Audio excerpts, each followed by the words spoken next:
Please be seated.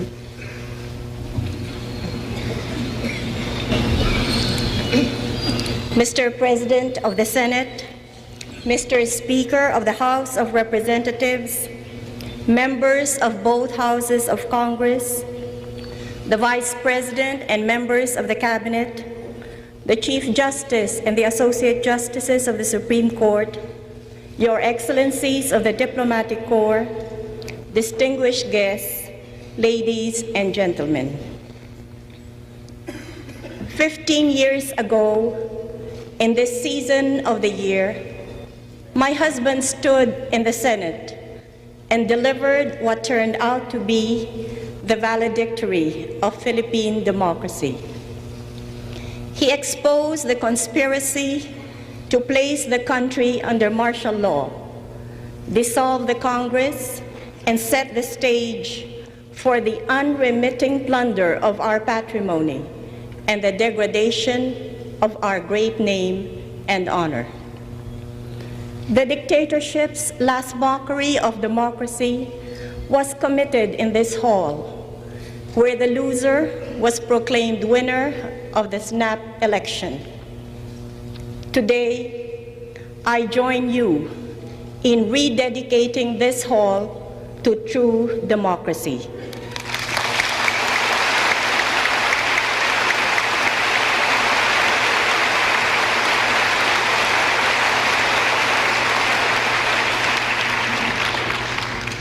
The route to these chambers was long and difficult, fraught with danger and paved with sacrifice. The electoral contest just completed has been exacting for all and bitter for some. But the nation has spoken. The complete leadership of this country has been chosen. The configuration of their powers and duties permanently set by the new Constitution. An election is as much an expression as it is an exercise of the national will. We have been made instruments of this will. Our performance will bear witness to its wisdom. It is my duty under the Constitution to apprise you now of the state of the nation, but henceforth its continuing progress shall be our common accountability. When I took power in this country 17 months ago, I was immediately called upon to deal with a dangerous combination of a severely distressed economy and a growing insurgency. Threats which fed on each other and on the hopelessness and confusion which prevailed. Production had contracted by 11% for 2 consecutive years, bringing unemployment rates to double-digit levels. 12% of the labor force, nearly 2.6 million workers, were unemployed. And up to now, 750,000 join the labor force every year. Real per capita income had been set back 10 years.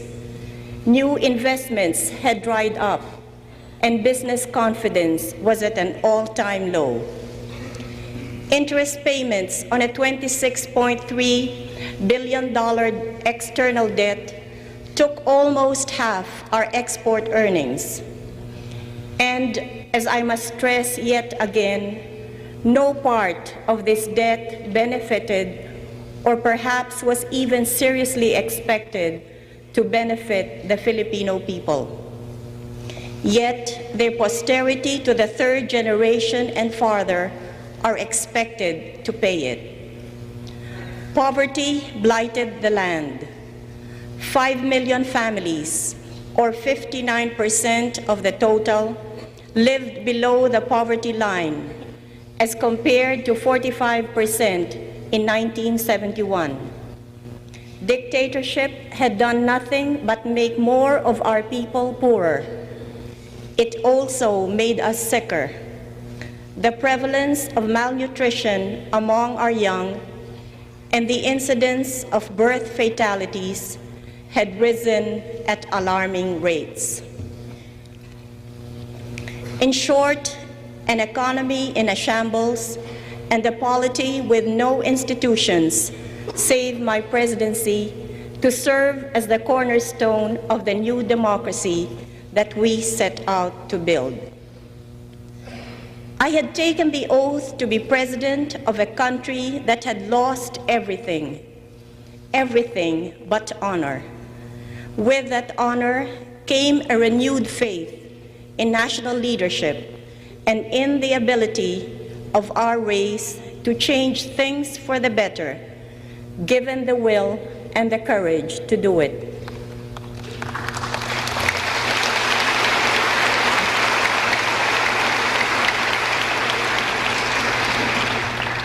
I responded with an economic reform program aimed at recovery in the short and sustainable growth in the long run.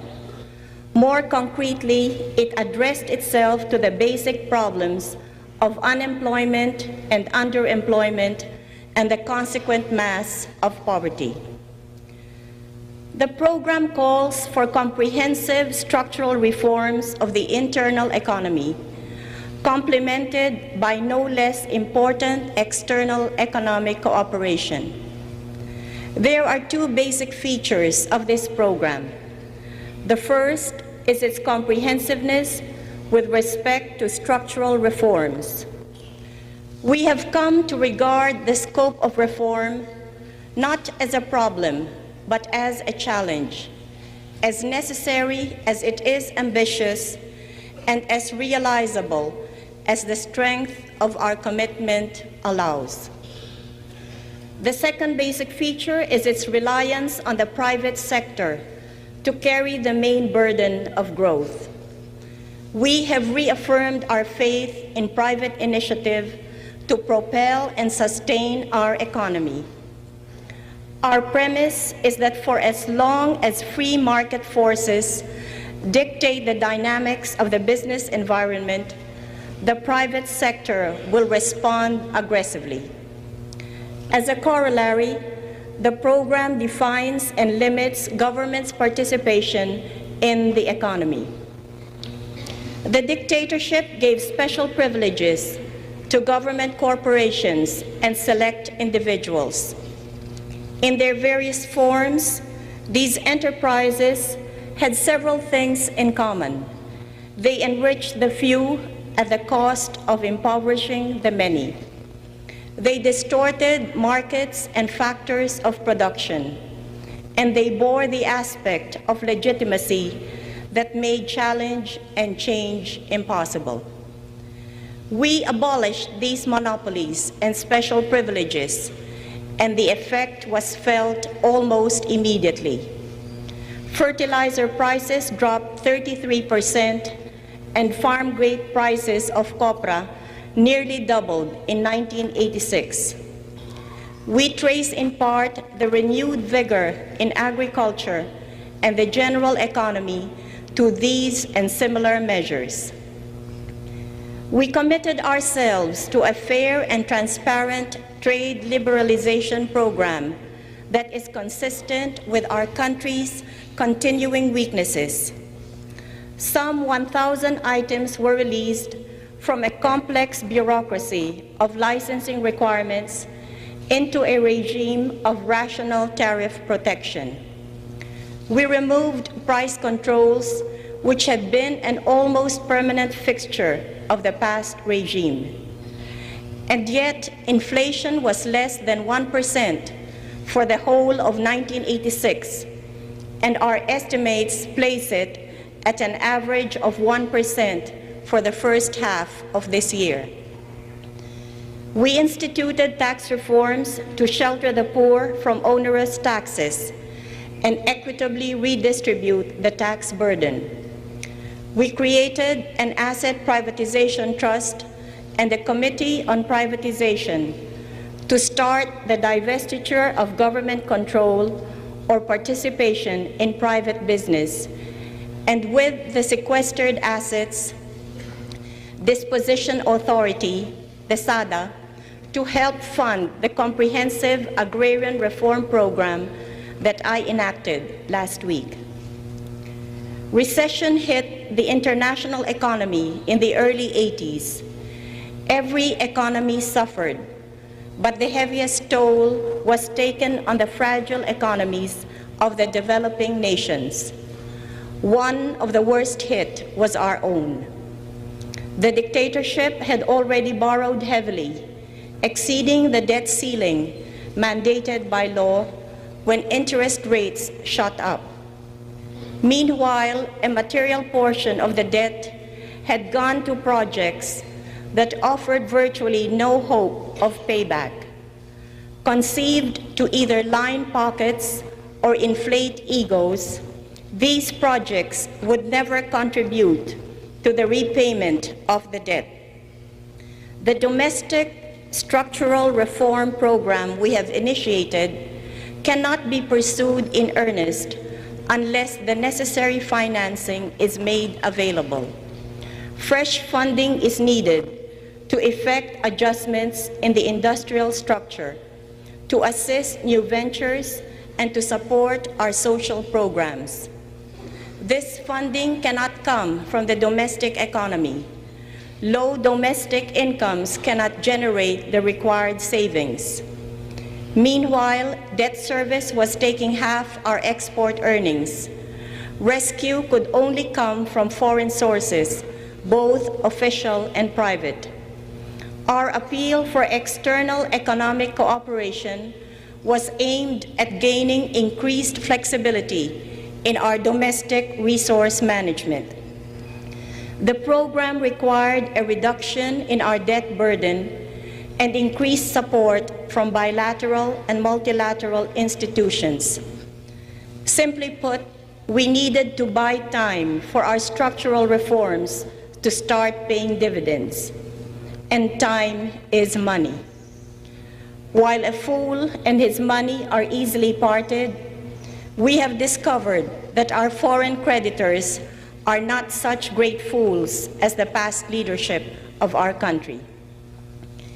It is my sad duty to report to you that the results of the recently concluded debt renegotiations are far short of our expectations and, more importantly, of our urgent needs. Let me put it bluntly. Our extraordinary achievement in fulfilling the first requirement of renegotiation, the establishment of free and responsible government, gained us applause, but no substantial accommodation from our foreign creditors. The saga of democracy had made great television, but no appreciable change on their business priorities. We were treated not much better than other debtors, even those who had rejected the austere discipline mandated by restructuring, a discipline we had readily accepted. Incredibly, despite the significant reduction in country risk affected by the democratic restoration, we were not accorded the terms given other countries, which got longer periods, better rates, and greater latitude for growth. We cannot help but feel that our foreign creditors took undue and unfair advantage of the internal difficulties we had with factions intent on subverting this government and destroying our democracy. Under the continuing threat of a cutoff in trade credits, which would have given new vigor and a signal to seize the moment to the enemies of democracy, we had to relent and sign the accord. Nothing is more revealing of the tenor of the negotiations than the insistence that our government assume the liability of planters' products to a consortium of banks. Their private risk would have to become our public liability. Nonetheless, the demand stood and provided the none too subtle coercion. sign or face the prospect of a protracted delay in the finalization of the debt restructuring program agreed to in March 1987. We do not bow our heads in shame, for the shame is not ours. Yet, even as necessity has forced our hand to agreement, we vow never again to let the patrimony of this nation lie at the feet of these noble houses that have finally shown the true face of foreign finance.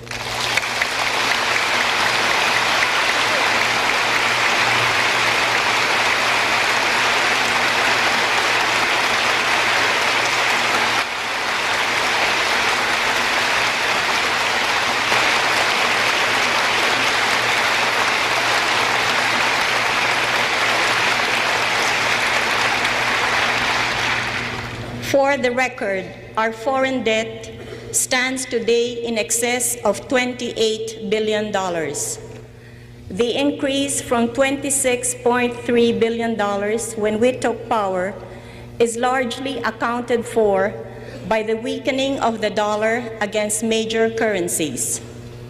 In the next 6 years, we shall have to pay $20.4 billion to our official and private creditors. Net payments could average 5% of our total output. Close to 40% of government expenditures and over 45% of our projected merchandise export earnings, or 27% of all foreign earnings, will go towards servicing this debt. The bottom line, honorable members of Congress, is that we have been left little room for domestic error. It is for this reason that I have yielded more to prudence than desire in the reform measures I have enacted. I have aimed for modest successes to avoid a comprehensive failure. Still, despite our disappointments in this sector, I am pleased to report certain healthy signs in the economy. Recession bottomed out in late 1986. GNP posted a modest growth at 1.5%, significant nonetheless because of the previous 2 years' negative performance. Exports posted a volume growth of 21.7% and provided the much-needed boost. To be candid, as we must always be, fortuity can account for these improvements as much as the reform measures we had taken.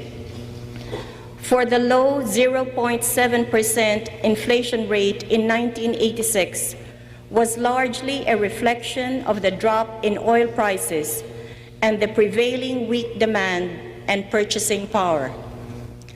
Our reform measures, however, started to pay dividends in the first half of this year. Our estimate of first quarter GNP is 5.5%. Unemployment declined from 12% last year to 11.2%. The exchange rate remained relatively stable, and gross international reserves at the central bank stood at about $2.4 billion as of the end of June 1987, or the equivalent of 5 months' merchandise imports. What is important is that this time it is not the world market, but a reinvigorated domestic economy that is paving the way to recovery. Investments reverse their contractionary trend of the past 3 years. The 23% growth rate in investments promise a respectable real GNP growth for the rest of the year. The current budget has a definite bias for health care, education, and social services expenditures. 6.9 million people received food assistance from the Food and Nutrition Program in 1986. We began to expand the coverage of Medicare. Teachers' salaries were increased, and a leaner and more relevant curriculum was adopted. Some 5.2 million poor availed of vital services such as self-employment assistance, job placement, and family planning. For 1987, we have made 4.2 billion pesos available for long-term mortgages in support of the National Shelter Program.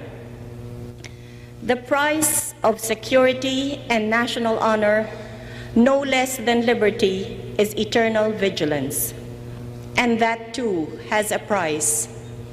Our country is threatened by totalitarian slavery on the left and reversion to fascist terror and corruption on the right. Meanwhile, the bottom is threatened by secession. On the bomb-shattered reviewing stand of our military academy, I vowed to end all threats to our democracy by the end of my term. We shall make good on that pledge. Meanwhile, it should be clear by now that no one in these struggles has had a monopoly of anguish, and no one in these debates has had a monopoly of moral insight. It is in that light that we ventured to settle these issues outside the battlefield. For surely, in the words of an architect of conflict and peace, and I quote, "A society becomes great not by the victories of its factions over each other, but by its reconciliations." End of quote. To this end, we shall continue to exhaust measures and avenues that will involve all our people in the task of moral and material reconstruction and national unity. Still, our march towards nationhood must be undeterred, and any threat to its progress will be countered with all the resources available to us, wielded with as much passion as self-preservation can muster. The application of force will be as effective as it is judicious. The operational thrust of our armed forces is predicated on deterrence, preemption, and destruction. But the question is, can we execute? If we have come to ask our soldiers to do battle to secure our way of life, then we have an obligation to equip them sufficiently for the fight. Having exhausted the avenues of negotiation, we have armed them with the right. Now we must complete the complement with the material, organizational, and physical wherewithal to accomplish the task. We have directed our immediate attention towards strengthening the chain of command, reinstilling discipline within the rank and file, and upgrading morale in the armed forces. We have placed renewed emphasis on training, on the physical and mental readiness of the troops. Area unified commands have been established to facilitate force augmentation and complementation within and across the major services, particularly in areas where military operations are either imminent or ongoing.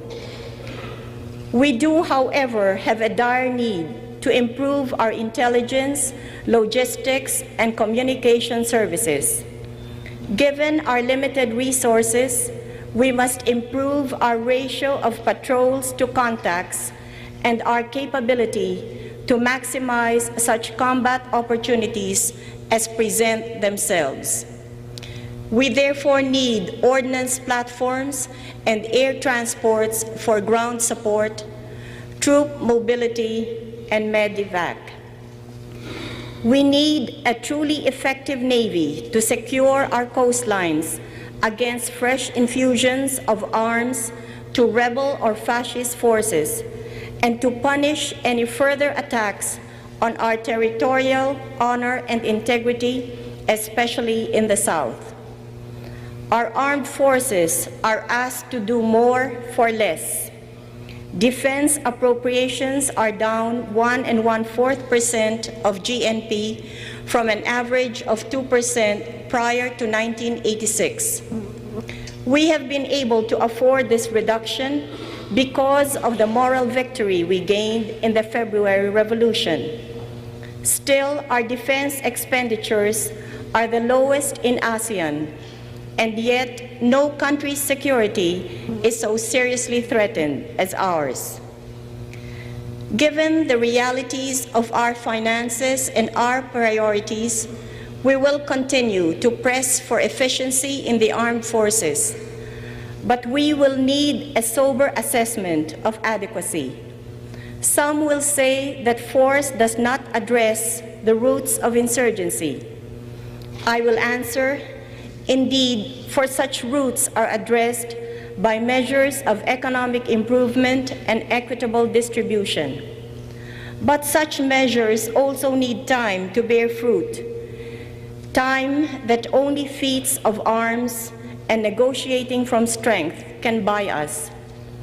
We have chosen to improve upon our capability to effectively manage force, not so that we who desire peace could wage war, but rather so that those who would war upon us will realize by the deadliness of our riposte the virtues of peace. Thus, we shall bear arms when the intent of bearing them is just, and if necessary, we shall mourn our dead by celebrating the birth of generations whose legacy shall be one nation, free, upright, and prosperous.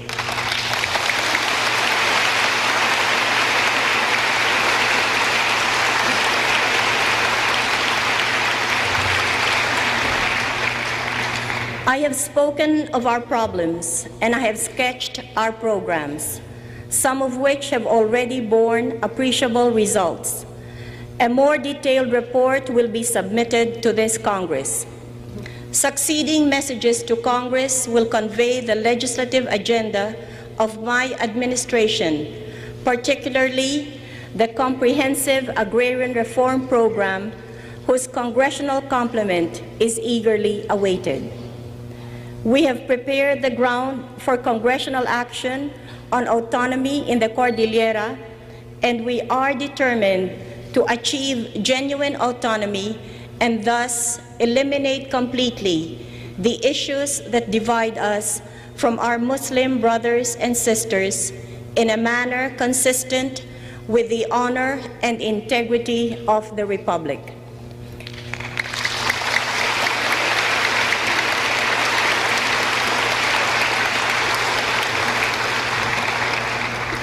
In deference to the Congress, executive orders issued last week have 1 year, 90-day, and 60-day effectivity dates. While we believe these measures merit immediate implementation, we know that Congress may want a second look.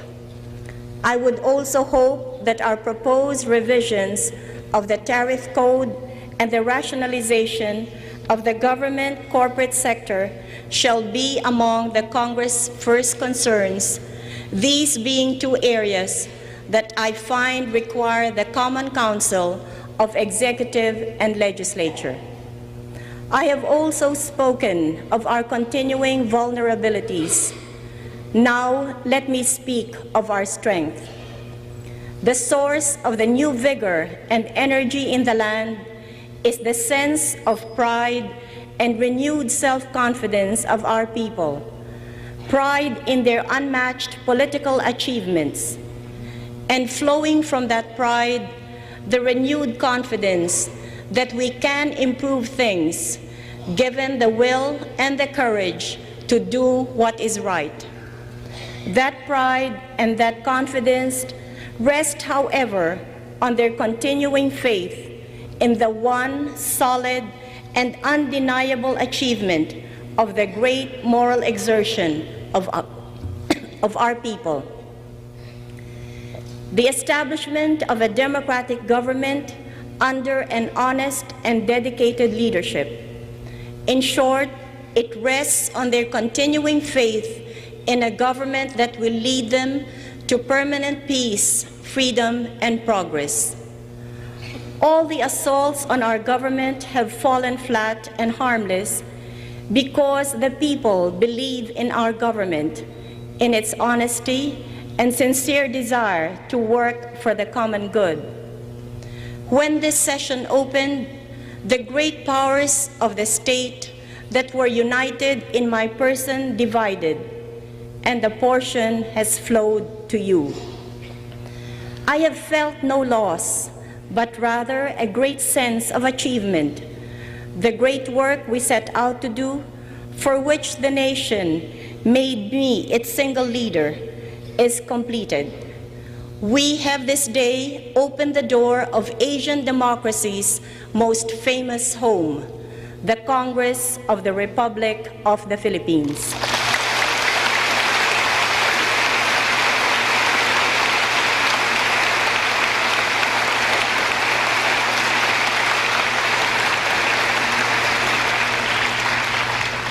With the portion of power that has gone to you goes the shared responsibility to maintain the people's faith in government.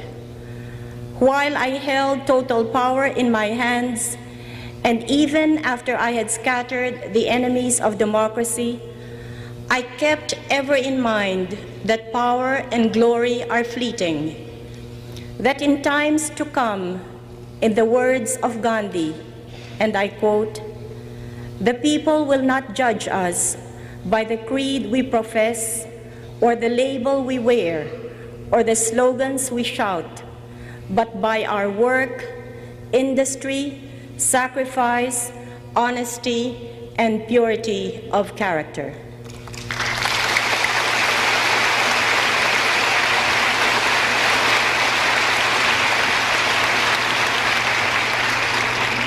In the great debates that will ring in this chamber, remember also those words of Gandhi, and again I quote, "Insist upon truth by loving argument, by the testimony of your own life. Once you are assured of the truth, refuse to recant, even to death. You are blessed beyond all congresses of the past or of any other nation, for here ever to guide you are the somber shades of the eternal senators of our republic, Jose W. Diokno and Benigno Aquino Jr.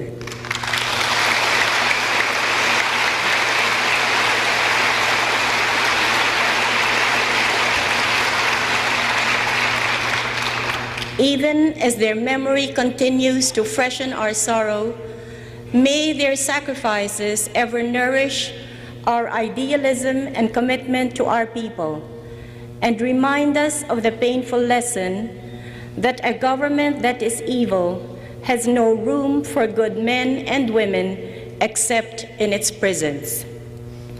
This day completes the circle of our democratic achievements. Now, Philippine democracy rests solidly upon the three pillars of freedom: the President, the Supreme Court, and Congress. Mr. Senate President, Mr. Speaker, members of the Congress, join me now in expressing our congratulations and deepest gratitude to those who have this day, by God's grace, given to the nation the fully ripened fruit of freedom, ang ating mga kababayan, ang mamamayang Pilipino.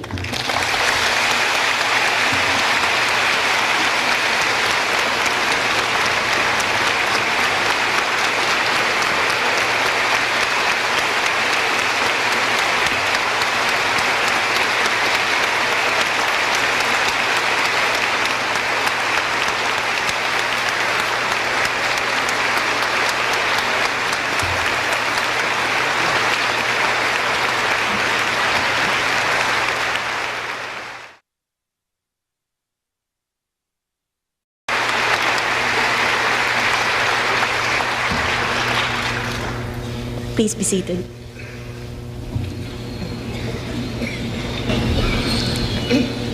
Mr. President of the Senate, Mr. Speaker of the House of Representatives, members of both houses of Congress, the Vice President and members of the Cabinet, the Chief Justice and the Associate Justices of the Supreme Court, Your Excellencies of the Diplomatic Corps, distinguished guests, ladies and gentlemen.